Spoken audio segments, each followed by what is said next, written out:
you can go so deep into the cellular mechanisms of behind what happens when you actually fast. You can get all the way down to the NAD levels, sirtuin levels, gene transcription factors that are activated, like PGC1 alpha, and these different gene transcription factors that have everything to do with metabolism and mitochondrial function and oxidative stress. That's one thing that pharmacists think about. It's like you can have the best compound in the world, but if you have to take it 6 times a day, or if it tastes bad, compliance is a big issue, right? And so this is why we decided to go with something like Tributrin. It activates PGC1 alpha that improves that energy production in colonocytes so that you can create that good environment that you're looking to create. In intracellular water, we have tons of studies showing what that does to performance, what that does to cognitive function, what that does to muscle. This is the way that we now drink water. We slowly sip on this throughout the day. So you're getting that improvement in intracellular hydration along with that creatine.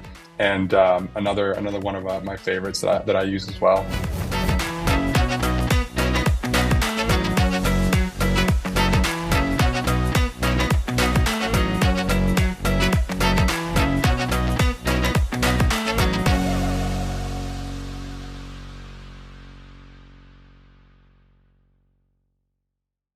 Hello, everybody, and welcome to Unreasonable Health, your source for innovative information that's also timeless in practice.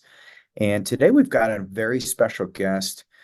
He is a co-founder of New BioAge. He's a dedicated health professional with a focus on advancing cellular optimization and medicine. This is Dr. Leonard Pastrana. He's a pharmacist. He's got his Doctor of Pharmacy degree from Palm Beach Atlantic University. He's honed his expertise through ongoing learning and industry certifications, holding prestigious certifications in peptide therapy, which I know many of you are going to love hearing his insights on peptides. He's also recognized as one of only 6 certified clinical peptide therapy instructors worldwide. He's got a great platform that all you doctors out there are going to want to jump into. Dr. Pastrana's contributions extend beyond formulating supplements as he provides education and guidance to healthcare professionals through New BioAge and his role on human longevity at the Human Longevity Institute. He has introduced peptide-enhancing supplements and has been endorsed by numerous physicians in the integrated medical field. I'll tell you, his gut tides are amazing, and we'll talk about those a little more here in just a minute.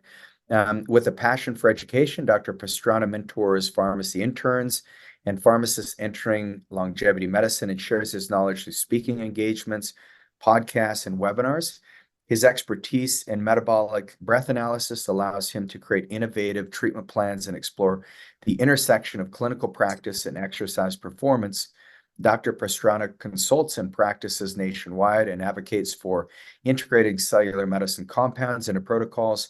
He also educates the general public through telemedicine, sharing insights on the benefits of cellular medicine. As an international speaker and creator of Nucleus, which is trademarked, a comprehensive cellular medicine database, Dr. Pastrana aims to empower practitioners and reshape the future of healthcare by harnessing the potential of cellular medicine. So, Dr. Pastrana, welcome to the show. Thank you so much. That was a great intro.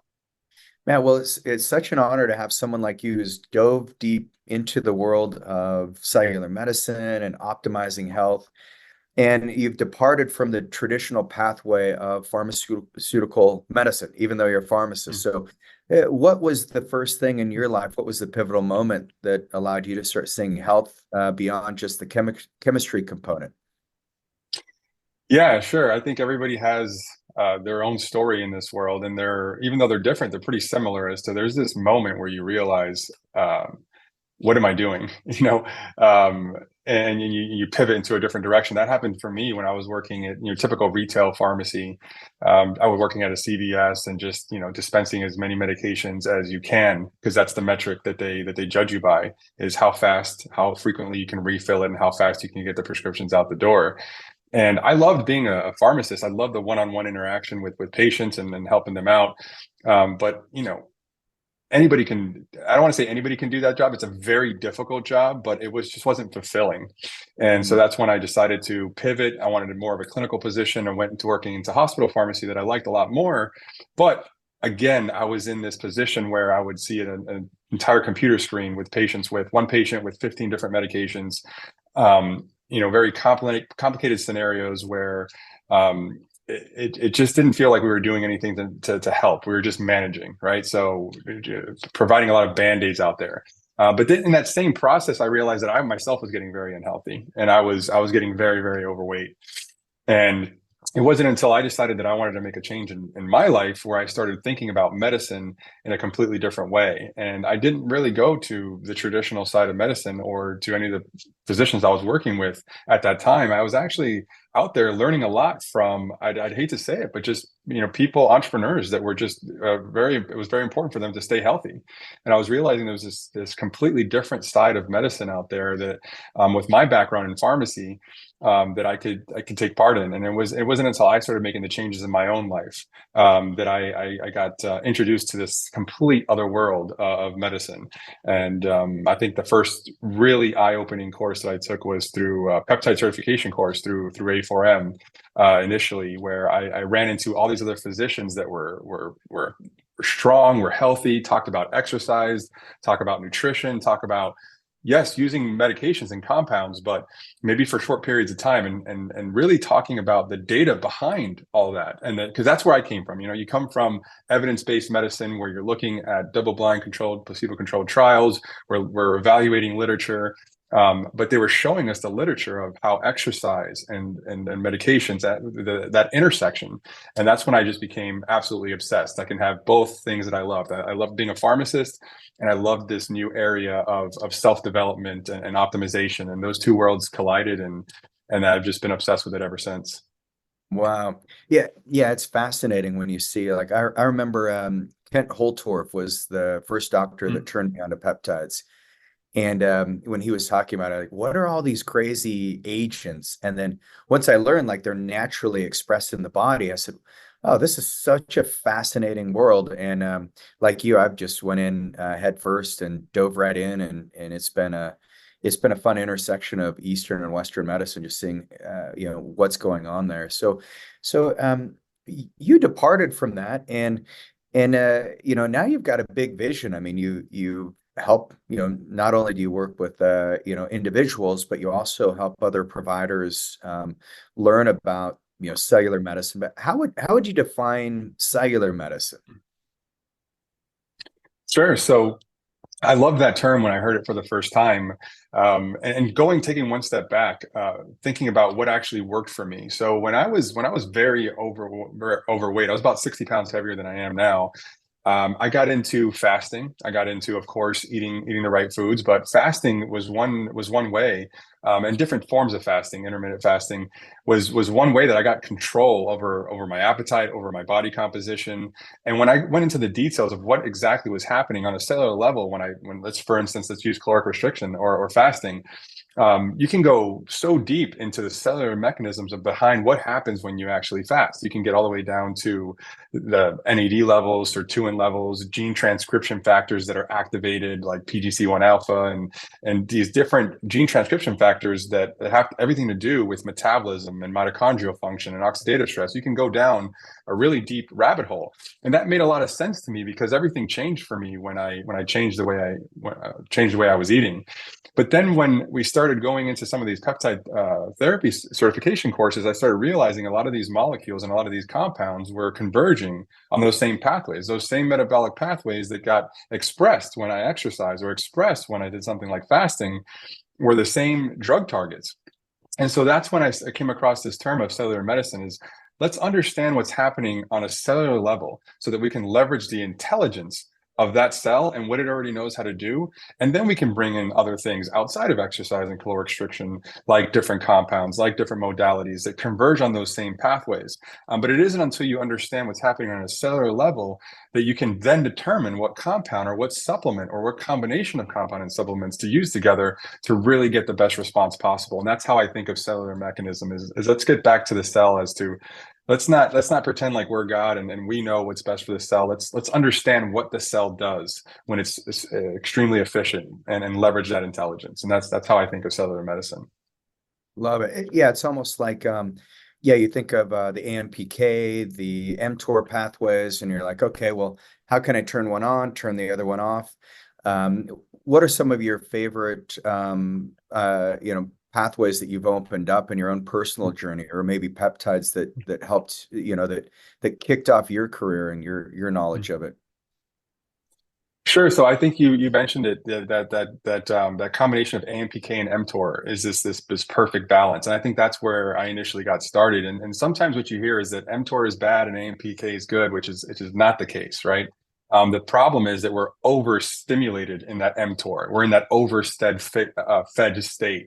Yeah. But that doesn't mean that it's bad. It's very important at the right time. But I think that understanding of AMPK and it being that nutrient sensor of the body that can sense this energy deficit, and then all these amazing things happen, right? When we caloric restrict or when we exercise, there's this sensing of energy depleted, and all these beautiful things happen. And then that's when you get into the conversation about NAD and sirtuins and all the downstream effects of sirtuins that are known as longevity genes. But it's not necessarily that they're longevity genes. It's all those downstream effects that get activated that have everything to do with mitochondrial biogenesis and oxidative stress. And that's probably one that I spend the most amount of time on, just because it has so much to do with metabolism, and that's where you can make the biggest impact, because we know that most of the country is either overweight or obese or has pre-diabetes. So it's a great place to start, and it leads into immune system issues and leans into cognitive function. So I love to start on that AMPK pathway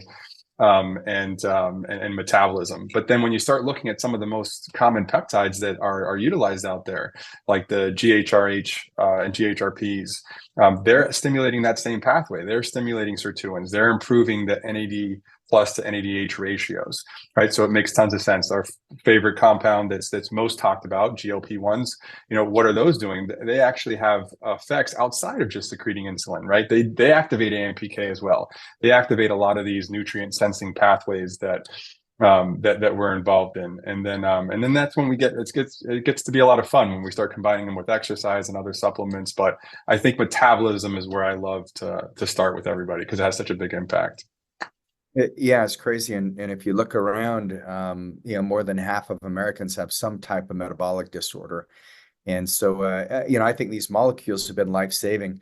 One of the most interesting studies I found on the GLP-1s is that I think it was Morgan Stanley that did a survey of 300 people on them.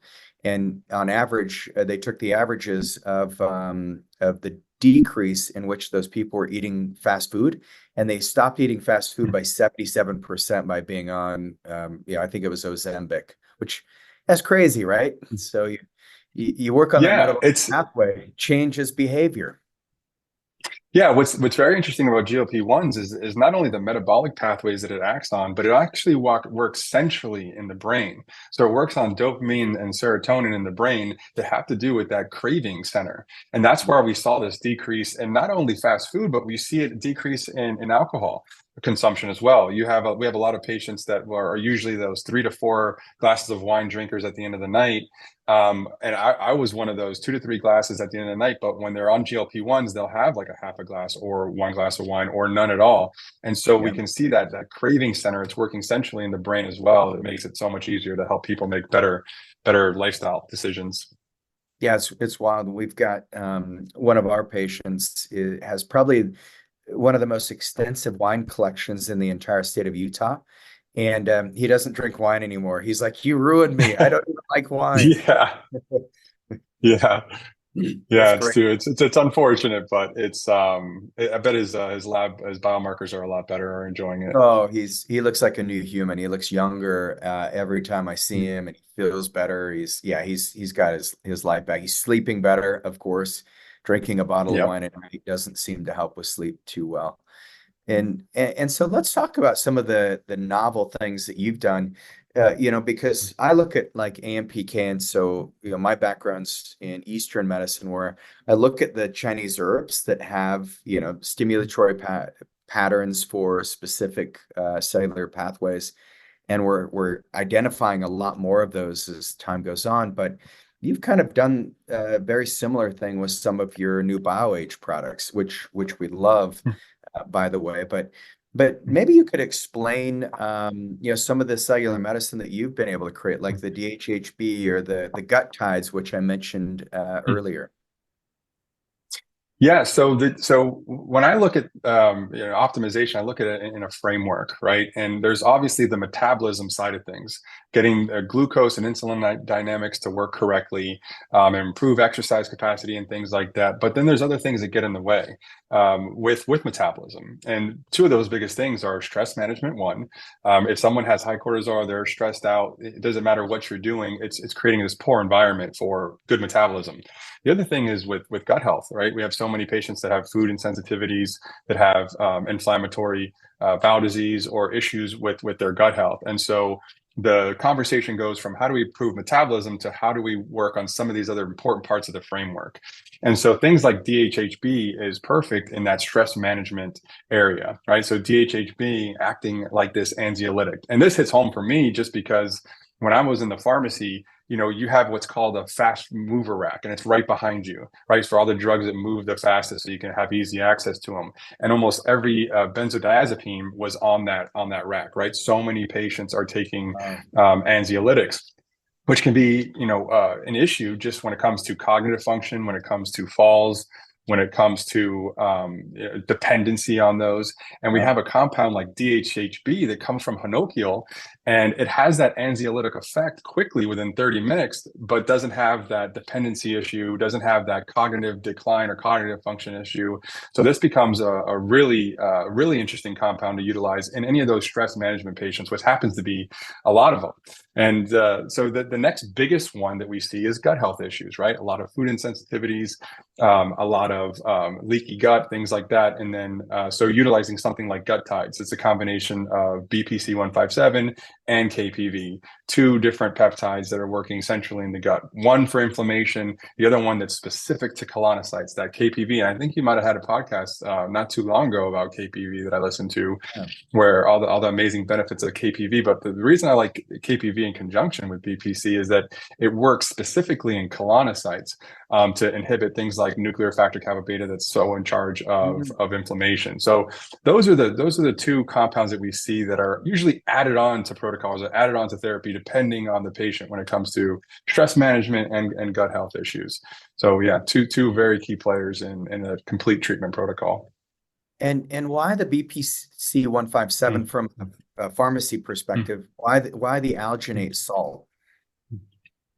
Well, what they looked at was the arginate salt, that it was more bioavailable. And so that's one of the things that we look at when it comes to stability, right? So on the pharmacy side of things, we work with a lot of pharmacies where we're helping them understand bioavailability, making sure that they're sending their stuff away for third-party testing. And one of the things that we've seen with our partners in pharmacy is when they sent some of these compounds away to testing, not just testing it on the day one when they utilize the compound, but actually having it sit there in the lab for 30, 60, 90 days and see, is it stable? Is it staying,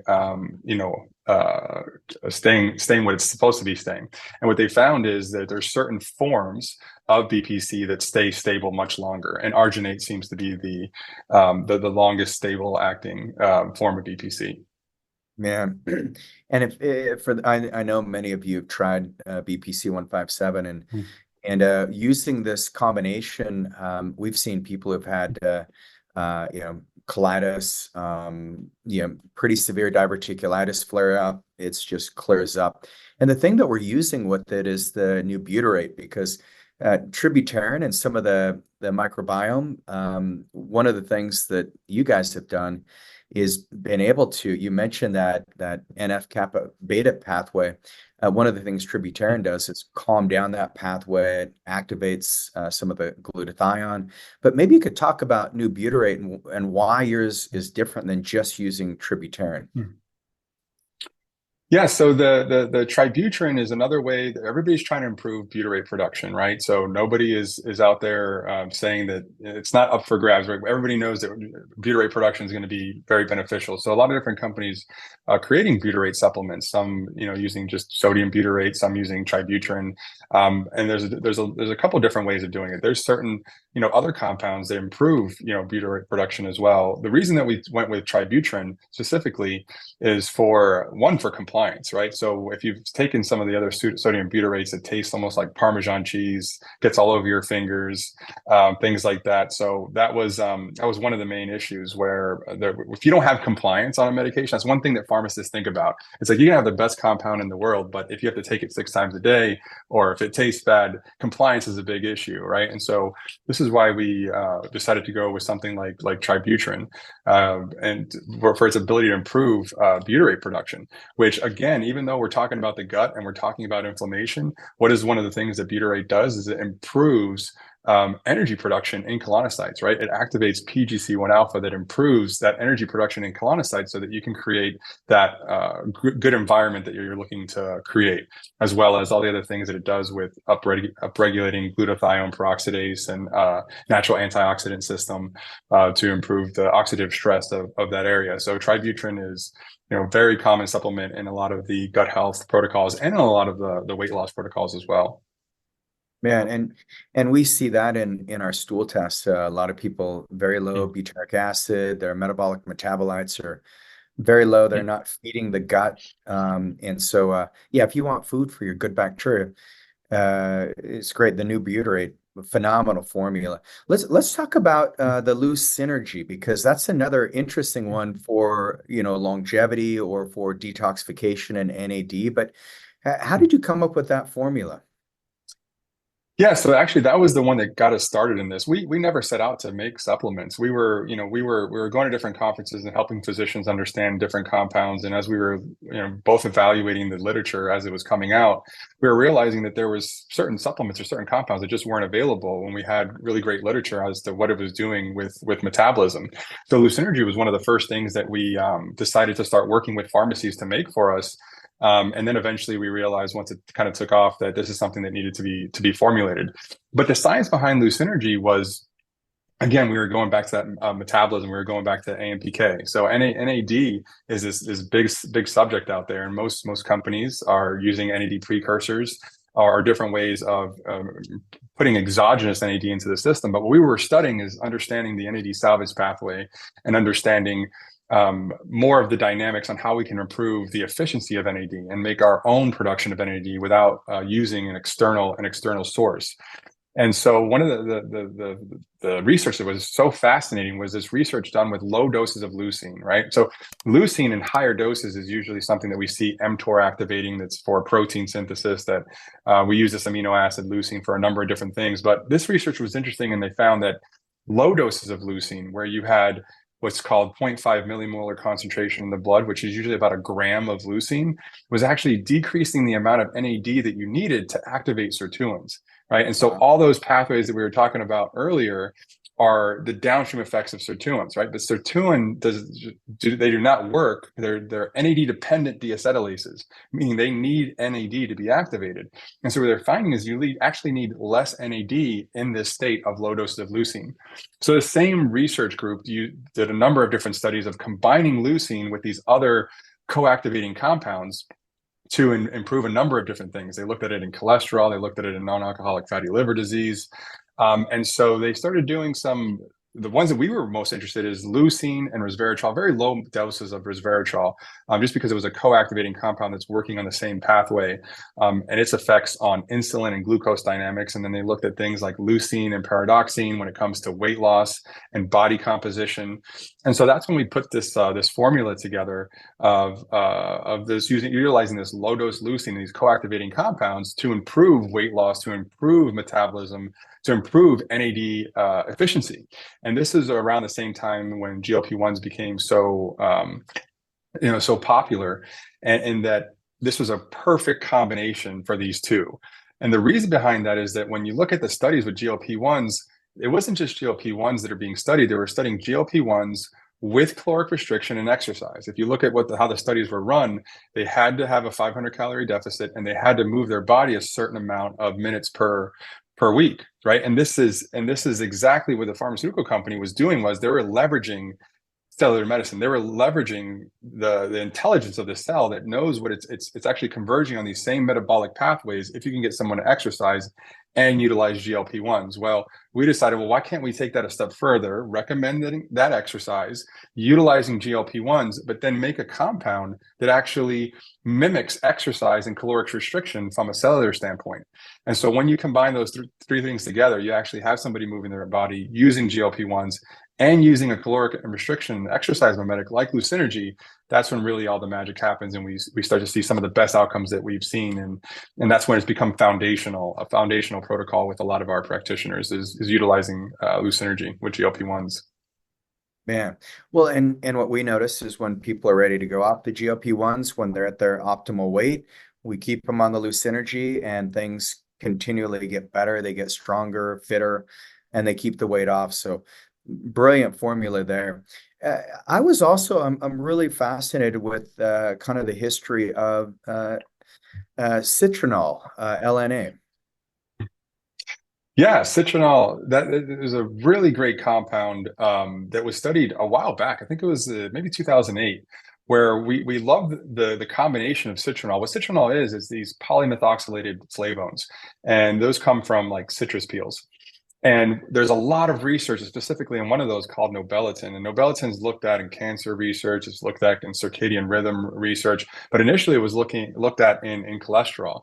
And they actually used this compound citronal, which is a combination of polymethoxylated flavones like nobelatin and tocotrienols. And the reason that they did that was that tocotrienols have that same similar mechanism of action to statins. They don't work like statins because statins competitively inhibit that enzyme HMG-CoA reductase, where tocotrienols speed up the degradation of it, right? And so it was this great combination they came up with. And the reason that we love citronal so much is that we can really lean on human studies that were done with citronal, where they show that they can decrease LDLs, they can decrease ApoB, they can decrease triglycerides. Now, what we did with the citronal is we combined it with leucine and nicotinic acid. Why leucine? Well, again, we wanted to mimic those caloric restriction and exercise pathways. But the reason we combined it with nicotinic acid was that there was some really cool studies done with nicotinic acid. Nicotinic acid's, forever been around forever. We know it works. We know it decreases ApoB levels, has this great effect on cholesterol.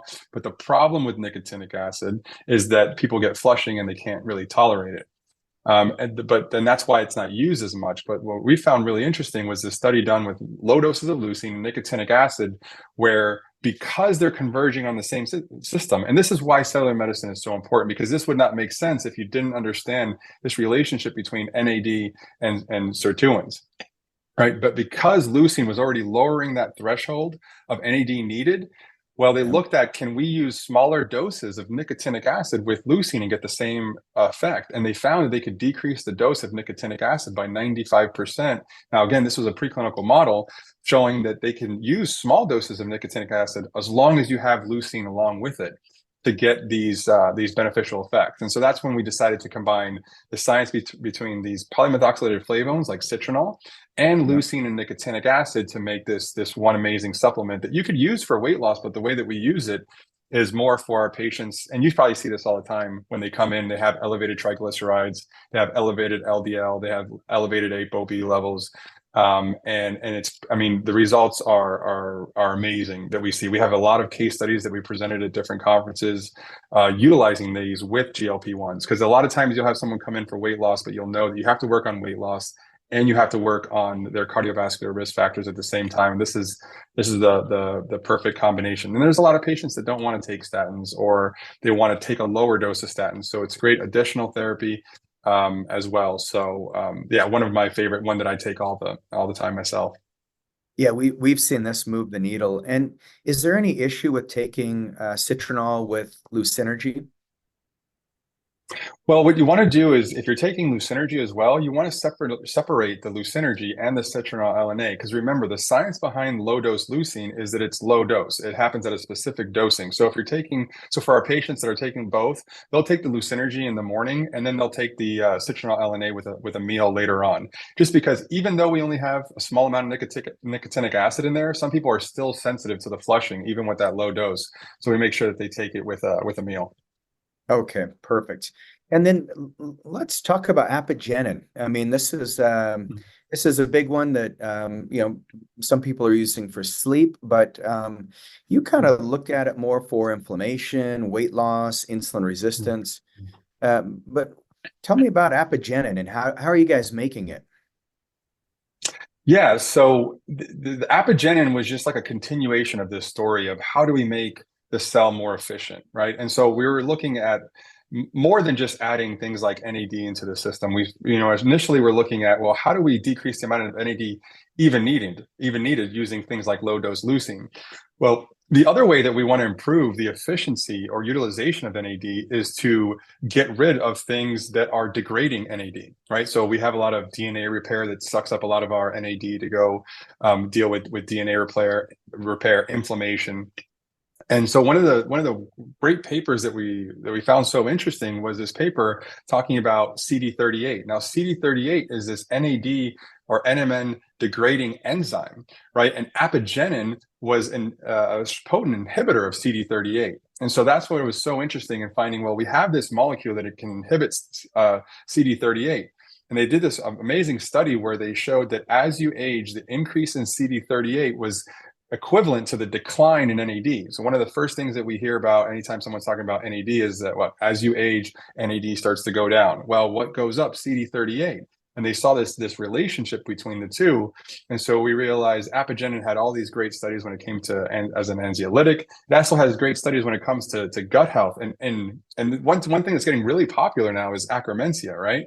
That is something that's there's a couple companies that are developing those supplements. Well, one of the things that apigenin did was that they showed that it increased the production of akkermansia, right? So there was all these benefits when it came to metabolism, inflammation, but what really clued us in was its effect on NAD levels. So now we can take a full approach for NAD without actually even using NAD, because we're getting rid of the stuff that's degrading NAD while improving its efficiency, while helping people exercise, helping people move their bodies a little bit better, and we can have a tremendous effect on NAD without even utilizing NAD using things like apigenin.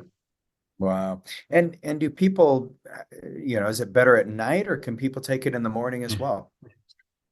You can take it in the morning as well. I'll take it in the morning and at night. Now, when it comes to helping with sleep and as an anxiolytic, those are usually much higher doses. So we don't normally have to worry about someone taking like a daytime dose and drowsy or anything like that. It's not causing sleep. It's more of like an anxiolytic effect, but that usually happens at much higher doses. Yeah, I personally feel better taking it in the morning. It just keeps my brain nice and calm throughout the day. Yeah, for what it's worth, I know a lot of people have asked me that question. And then on the iCell water, I thought it was a fascinating way that you guys are using creatine, because I know a lot of our listeners are using creatine right now, and there's some definite benefits to it. But maybe you could talk a little bit about the iCell water amino drink. Yeah. So again, going with it's all part of a story. As we help our patients, as we're talking to physicians, one of the things that we do every day is we do one-on-one calls with practitioners, with our pharmacists, going over case studies, understanding their patient population a little bit better, what other compounds they need to know more about to help their patients. And one of the biggest things we saw with GLP-1s is that patients were losing muscle mass. Right. Yeah. And the confusion was, well, is this the GLP-1 that's doing that? And if we look at the studies, actually GLP-1 can be anabolic to muscle. So it's not necessarily the GLP-1, but it was this decrease in protein intake, this decrease in hydration, because as you eat less calories, you actually are getting less water in as well. The other thing that GLP-1s do is that they decrease thirst intake as well. And so we were looking at hydration and doing a little bit more than just telling people to drink more water. And so there was this great science behind using specific amino acids that act as osmolytes, right? So there's specific amino acids that help draw water into the cell. The other thing that helps draw water into the cell that acts as an osmolyte is creatine as well. And so this was something that we were using in our higher end athletes to help with training, help with maintaining muscle mass. But then we realized the utilization of putting this together for even with patients when it comes to weight loss and body composition. And so we were buying these amino acids separately, and it was very tedious. And we would recommend it to patients ingredients. You had to buy 4 or 5 different amino acids that were specific osmolytes, and then buy the creatine, mix it all together, put it in 2 liters of water. And we realized there was not any compliance with that, but we knew how great it was working. And so we realized we have to formulate something like this. And it wasn't necessarily for an amino acid drink or a creatine drink. This was specifically working on cellular hydration. Because when you can improve the intracellular water, we have tons of studies showing what that does to performance, what that does to cognitive function, what that does to muscle. And so this is one of my favorite. I have it right here next to me right here. I don't know if you can see it right here, but I take this with me everywhere. It's not your typical powder that you put in 8 ounces of water and you just drink it right away. This is the way that we now drink water. We slowly sip on this throughout the day. So you're getting that improvement in intracellular hydration along with that creatine. And another one of my favorites that I use as well. That's great. And how many scoops a day are you recommending? Just 1 scoop. So you do 1 scoop Okay. and mix it in at least 2 liters of water. It has to be cold. You don't want this to get warm because amino acids don't play nice together once it gets warm. So you got to make sure to keep it cold and at least drink it with 2 liters of water. Okay. And for those of you who have never tried it, it's not bad. It's a white powder. 5 grams of creatine is, I believe, what you've got in that formula. Yes, 5 grams of creatine. Yep. So pretty typical dose. And one thing you said that that a lot of people may not understand is that the GLP-1s are anabolic because so many people, the big scare is muscle mass and muscle wasting. And so, but if you think about, insulin's primary role is it's one of the most anabolic hormones in the body. But maybe can you touch on that just a little more for us, Leonard? Yeah, sure. Really huge misconception. And unfortunately, I think, one person starts talking about it, everybody kind of like piggybacks and just like repeating the same thing over and over. And it kind of snowballed. Where in a recent conference I was at, I presented some of the studies showing that GLP-1s are actually anabolic to muscle, right? It's all about timing, right? And that's what's the magic behind GLP-1s is that they're helping secrete that insulin postprandial, right? When you need it, when the glucose spikes and you actually need the insulin to work, right? We don't want high insulin all the time, right? That's why we look at fasting insulin levels because insulin can inhibit lipolysis, but we want insulin secretion at the correct time, and that's again leaning on that cellular intelligence. But when it comes to GLP-1s, as long as you're having the correct amount of protein, using resistance training, and staying hydrated at the same time, we have tons of case studies where we have patients losing weight while maintaining or increasing muscle mass. And I actually presented some of these case studies. If you put everything together, you can increase your muscle mass while you're losing weight, or at least maintain that muscle mass. And again, it's not even muscle mass per se if you're getting on a DEXA scan or if you're getting on an in-body. The one metric, muscle mass is very important, but the one metric that's even more important than muscle mass is muscle strength. So this is something that we test a lot in our patients because they've done studies with this, looking at is the muscle mass or the muscle strength that's more important when it comes to mortality risk. And it's actually the strength, right? And so that's something that we measure coming in because initially when you have a patient that's got a very high BMI, they will lose some muscle just because there's a lot of fat in muscle tissue. Yeah. And so did we make this patient less healthy? Well, it depends. Did they get stronger while they were working with us? If they got stronger while they were working with us, we did something significant to their mortality risk and to their lifespan. So there's some more nuances than just, it losing muscle or not losing muscle. There's a lot of other things that you need to look at, but I think hydration, I think people got the protein intake and the resistance training down. Everybody recommends that, but the hydration is one of the biggest things that people are missing in that conversation. It's very important. That's why we developed the ISO water. Man, well, it's a great formula, and I think everyone can appreciate the amount of knowledge that's gone into it, but also creativity. I mean, you've been able to look at the cellular pathways and finding those intersections that can lead to really big biological transformations. So let's talk a little bit about your educational platform. How can the providers on here dive into that? Yeah, absolutely. Something that we've always wanted to do, and we've always done kind of one-on-one, is a lot of Zoom calls with providers going over these same topics that we're talking about, going over case studies. But what we decided to do is create this platform called Nucleus, where providers can come in and learn all of these things that we're talking about, really dive into the details of each individual compound. What are the cellular mechanisms behind that compound? How do we converge on other pathways? How do those compounds combine with other supplements? And it's really for any practitioner or any practice that's registered with us gets access to that. And then we have a more of a Nucleus Pro type membership where we have expert webinars that come on with a lot of other physicians that are in this world, that are doing this every day, that share their experiences, because that's how we've gained all this knowledge. It wasn't any one person, me or anybody else, that just studied more than anybody else. It's this collaboration that we've had with physicians. We've been on phone calls, Zoom calls with hundreds of practitioners, and it's us understanding the questions one practitioners have, but also learning from practitioners as to what's working in their practice and being able to share that with other practitioners. And so this is where we're trying to create this ecosystem where practitioners can come, share, and we can all kind of learn together and collectively get better as we grow. Yeah. And so how can providers, is there a good website they could go to, or is there contact information? Sure. You just go to newbioage.com and there'll be a button to register your practice. And as soon as you register your practice, you'll have access to not only wholesale possibilities with a lot of our supplements, as long as affiliate type opportunities as well, but you'll be connected to our network of trusted pharmacies as well that we vet. So just simply by registering their practice at newbioage.com, and then we'll get a hold of you and go through a whole onboarding of all the things that we can do together. Awesome. Well, Leonard, this has been phenomenal, and really looking forward to diving deeper into that portal and then getting you in front of our Go Wellness community. Any final thoughts that you have, or anything I should have asked you today that I haven't? No, this was a really fun podcast. You asked all of my favorite questions. We went from metabolism to gut health and stress management. I think we covered a lot here. So I really appreciate it. I really appreciate the questions you asked. They're perfect. It was a really great flow to it all. Because this can be something it seems complicated on the outside.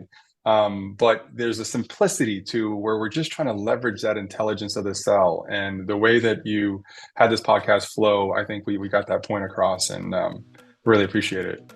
Yeah, well, appreciate you, and thanks so much for joining us. And for those of you who loved this episode, make sure you leave us a 5-star review, share it with your friends, family, loved ones. You providers, make sure you go over to New BioAge and get signed up on their portal. Appreciate you guys. Take care.